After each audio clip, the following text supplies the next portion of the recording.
So when you think of like a gold mine, you probably picture deep shafts, heavy machinery, and, literal ore coming out of the ground. Right, yeah, the classic image. Exactly.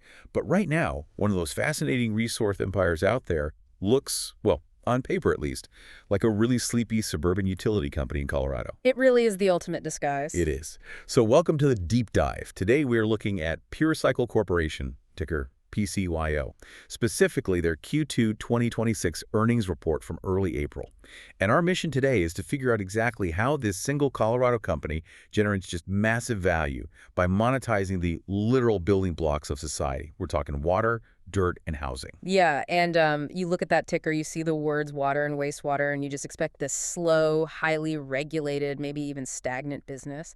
But the reality under the surface is it's highly complex and incredibly dynamic. So let's lay out the vitals right up front for you.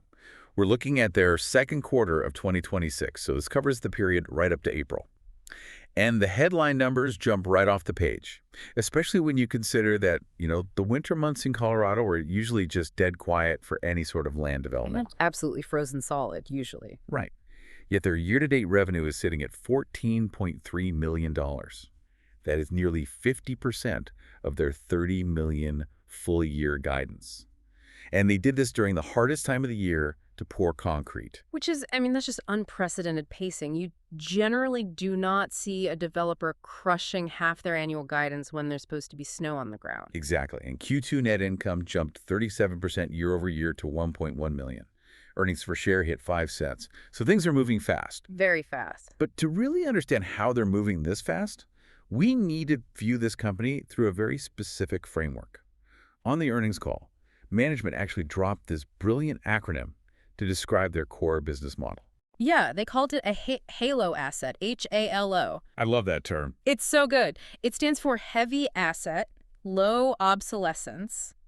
And if you're listening to this and wondering, how a company dealing in dirt beats the margins of a tech startup, well, this HALO framework is the key. Break that down a bit more. So think about the nature of obsolescence, right? Yeah. What becomes obsolete faster than, say, a piece of enterprise software or a smartphone? Oh, right. In 3 years, it's basically garbage. Exactly. But dirt, water, these are heavy assets. Their functional obsolescence is essentially zero. A century from now, regardless of whatever wild technology we're using, humans will still need water to drink and land to live on. That is such a fascinating lens to view this through. So let's start with the most foundational piece of that HALO equation, the water. Because out west, and specifically in Colorado, if you don't have the water rights, the land above it it's just dry dirt. Yeah, it's useless. You can't pull a permit to build a single house without it. Right. And you really cannot overstate the scale of the portfolio they are sitting on. Pure Cycle owns roughly 33,000 acre-feet of water. Which is just a massive number. It is, but let's actually define that, because acre-foot sounds a little abstract if you aren't in the industry. So picture a standard football field, but without the end zones. Now, imagine that entire field covered in exactly 1 foot of water. That is 1 acre-foot. And Pure Cycle owns 33,000 of those. It's a staggering volume of water, and functionally, that's enough water to serve about 60,000 residential connections. Okay, but how many are they actually serving right now? Right now, only about 1,695 connections. Wow. Wait, that's less than 3% of their capacity. Yeah, exactly, 2.8%. So they have this decades-long runway of inventory that is entirely untapped. And because they acquired much of this water decades ago, the value that's recorded on their balance sheet is just a ghost of what those rights are actually worth in the open market today. Okay, but they aren't just letting that surplus sit idle while they wait for houses to be built, right? Because there's a highly lucrative wild card in their revenue stream right now. Oh, the fracking water. Yes. Industrial water sales for oil and gas fracking. They operate right over the Niobrara Formation, which is this sprawling geological area rich in oil and natural gas right across Colorado and Wyoming. Right, and there's a dedicated drilling rig operating in their service area right now. And get this, the revenue Pure Cycle gets per well averages $250,000.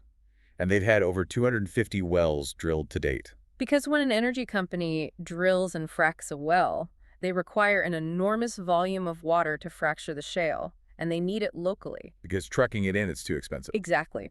Transporting water via trucks over long distances is totally cost prohibitive. So PureCycle provides the ultimate local solution for them. I just want to look at the mechanics of this, because it's brilliant. It's almost like they're running a toll booth.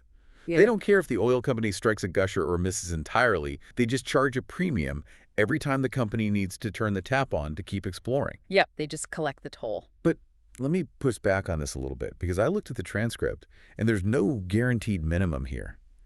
They do not have strict take-or-pay contracts with these oil companies. No, they don't. Meaning, if oil prices drop and the operators just pack up and leave, PureCycle's revenue from this segment goes to zero overnight. Isn't that a pretty glaring vulnerability? It's a really vital question, and it highlights the variable nature of industrial demand, for sure. Yes, if oil drops significantly, drilling stops, and that specific revenue stream just dries up. But you have to look at the underlying economics of how PureCycle prices this service to offset that exact risk. Because they do not lock operators into those rigid take-or-pay contracts, they're offering ultimate flexibility. The oil operators can turn the tap on and off strictly as their drilling schedules dictate. Okay, so they're paying for the convenience. Exactly. In exchange for taking on that variability risk, PureCycle charges an immense premium. What kind of markup are we actually looking at here? Roughly 3 times the rate they charge their standard residential customers. 3 times. Wow. Yeah. So the volume might fluctuate, but the margin on that spot market water is phenomenal. And right now, with energy prices remaining strong, operators are highly incentivized to keep that dedicated rig active. The company expects really strong industrial sales through 2026 and 2027, specifically because of this dynamic. Okay, so on the call, they mentioned the rig could drill about 60 wells a year. You multiply 60 wells by $250,000 a well at a 3x premium. I mean, that is a serious financial tailwind. It really is. And remember, this is water that isn't even being used by the residential side yet anyway. It's just the perfect monetization of a dormant asset. That makes total sense. Yeah. So they have this dormant water generating cash from oil operators deep underground. But the real endgame is putting that water to work above ground. Which brings us to Sky Ranch. Right. The dirt. Yes, the dirt. PureCycle uses its water rights to develop its own 930-acre master-planned community just east of Denver. And this is where that halo strategy really compounds, They aren't just a utility waiting for a developer to show up and buy water. They are the developer. They do both. Yeah, they install the underground water infrastructure, they grade the lots, they pave the roads, and then they sell those finished lots to national home builders. And then this explains that unseasonably strong Q2 revenue we talked about at the start. Mother Nature actually handed them a huge favor. Colorado had a very mild, very dry winter. Right, no weeks-long blizzards shutting down the heavy machinery. Exactly. This allowed their grading crews to absolutely crush their lot delivery schedule. The earnings report notes that Phase 2C of Sky Ranch is already 91 to 95% complete, and Phase 2D is nearly 80% complete. Which fundamentally changes the timeline for the builders. By finishing those lots months ahead of schedule, the home builders were able to pull their vertical permits, pour foundations, and get model homes constructed much, much earlier. Setting them up for the spring? Yep, it set them up perfectly to capture that crucial spring selling season. Okay, let's pause on that, though, because pouring concrete early only matters if someone actually buys the house at the end of the process. Yeah. And we really have to consider the macroeconomic elephant in the room here. The housing market. Yeah. The housing market is facing sluggish consumer confidence and highly volatile mortgage rates. Builders wouldn't be buying lots from PureCycle if everyday buyers were frozen out by, 7% mortgages. So how are they dodging this macro environment? It is the defining question for the housing sector right now, honestly. But if you synthesize the data from the earnings call, the demand at Sky Ranch is actually accelerating. PureCycle expanded its portfolio of national home builders from 4 to 7. Oh, wow. 7 builders. Yeah, and we're talking about industry giants here. Lennar, D.R. Horton, KB Home. They do not commit capital to new lots unless they have a clear, reliable mechanism to sell the finished homes. Okay, so let me break down the mechanics of exactly how they're doing this, because I looked into it, and it's basically a masterclass in financial engineering. They are essentially bypassing the Federal Reserve. Yep, they really are. So if a family wants to buy a $500,000 house at a standard 7.5% mortgage, their monthly payment might be around $3,500. For a lot of first-time buyers, that just prices them out completely. Totally. But the national builder uses their own corporate balance sheet to pay the lender up front. They artificially buy down that interest rate for the buyer to a sweet spot, usually around 4.99%. Exactly. Instead of slashing the sticker price of the house, which, would destroy the neighborhood's comparable values and hurt all their future sales, they just subsidize the financing. Right, and at 4.99%, that monthly payment drops to maybe $2,600. Mm. Suddenly, the math works for the consumer. Consumer confidence is restored, the builder moves their inventory, and PureCycle gets to keep its land development pipeline completely jammed with demand. It completely insulates their raw lot sales from the volatility of the secondary mortgage market. And it totally explains why PureCycle is already mobilizing earth movers for the next phase, Phase 2E, which is another 160 lots slated for 2027 delivery. The machine just keeps turning. It really does. Which brings us to a very interesting pivot in their strategy. Because PureCycle isn't just selling the dirt and walking away. They are retaining some of those finished lots and paying the builders to put houses on them, so PureCycle can actually act as the landlord. Yeah, they're building a portfolio of single-family rentals, or SFRs. It's a textbook vertical integration play. Think about it. They own the water, they develop the lot, they pay wholesale construction costs to physically build the house, and then they hold the asset, generating recurring monthly rent. But on this specific earnings call, management announced they're hitting the brakes on this program. Yeah, quite abruptly. They originally planned to scale the rental portfolio up to about 90 units. But now they've pulled back to roughly 60 units. They currently have 19 completed and fully leased. And the rent revenues are actually up 20% period over period, so the demand to rent is clearly there. So why pull back? Well, management cited two distinct reasons for the strategy shift. The first is pure economics. They want to pause and rigorously validate their returns before committing more capital. Okay. The math they shared on the call is really compelling, though. It costs them about $350,000 to construct a home vertically, but the moment the paint dries, that home appraises for about $530,000. Okay, wait, so they are capturing $180,000 of instant equity per door. Precisely. They then rent the home out for around $3,000 a month. They finance the construction using a fixed-rate credit facility at 6.5%. And that $3,000 in rent easily covers the debt service, leaving a nice positive margin. Overall, they're targeting an 8 to 10% unlevered return. Okay, look at those numbers. And an 8 to 10% return sounds great on paper. But if that margin hinges on collecting exactly $3,000 every single month, what happens if the local rental market softens? Like, a slight dip in rental rates could wipe out that margin entirely, right? Leaving them holding the bag on that 6.5% debt. Which is exactly why they are capping the portfolio at 60 units for now. They want to get a solid year of operational data to prove out those margins, test the rental market's resilience, and assess the actual capital appreciation before they commit tens of millions more to building. Basically, let the data prove the thesis. That makes a lot of sense. But there is a second reason they cited for the pullback. And, it's really important to note here for you listening. Our goal here isn't to weigh in on housing politics or endorse or criticize the current administration's policies. Right, absolutely. We're staying totally neutral. Yes, we're strictly, impartially reporting how macro policies impact PureCycle's business strategy based on what was said on the earnings call. Exactly. So, on the call, management noted the increasing public rhetoric from the current administration, which has been criticizing corporate ownership of single-family homes, along with claims that corporate landlords negatively impact housing affordability. Rather than wait to see if restrictive legislation followed those comments, PureCycle made a calculated decision to de-risk. Yeah, it was a very pragmatic move. They observed the political headwinds, evaluated the rhetoric, and just pivoted. They took the lots they had originally earmarked for their own rental portfolio in Phase 2D and 2C and simply sold them back to the home builders. And the irony is, selling those lots generates immediate, substantial cash for PureCycle anyway, right? Because they sell those finished lots for over $100,000 each.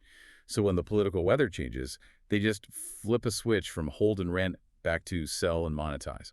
Which perfectly underscores the core strength of the Halo asset. The underlying dirt is intrinsically valuable regardless of the political environment. If renting becomes politically or economically unfavorable, the alternative is just selling a highly desirable asset for cold, hard cash. Exactly. So we have the water below, the dirt above and the houses on top. But if you're putting thousands of new families into Sky Ranch, they need groceries, they need roads, they need jobs. Building a community requires commercial infrastructure. And this is actually where Pure Cycle has hit a bit of a snag. Yeah, the commercial side of Sky Ranch has incredibly lucrative potential, but it relies on heavy public infrastructure projects that, well, they just do not move nearly as fast as a home builder framing a house. Right. And the biggest hurdle right now is getting a new interstate interchange built. It's called a 1601 permit process. For those unfamiliar in Colorado, a 1601 permit is this grueling state approval process required to authorize and build a new highway interchange. And they desperately need this to connect Sky Ranch to Interstate 70 efficiently. Oh, absolutely. But on the call, we learned the timeline has slipped.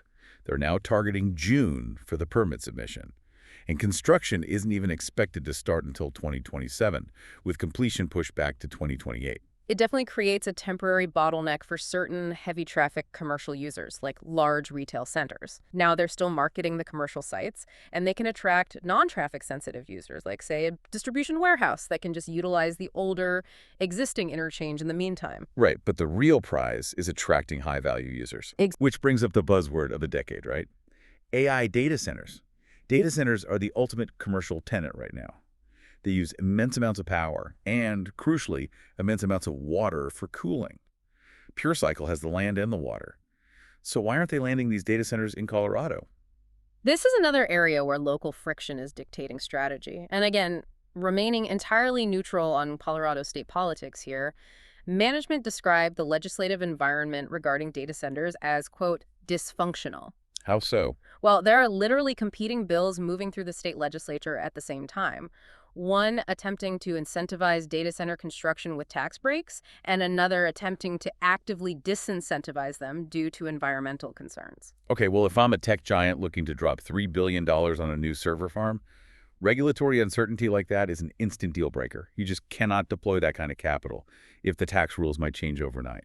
Exactly. And you add to that the physical limitations on grid power in the state. Data centers require vast amounts of electricity, and Colorado is facing difficulties in bringing new gas turbine power online to feed these facilities. I see. So while Pure Cycle has the water these server farms desperately need, the power constraints and the political uncertainty are just keeping the big tech companies away for now. So if commercial development is delayed and data centers are looking elsewhere, how does that impact Pure Cycle's financial health? I mean, they are spending millions grading roads and laying pipes.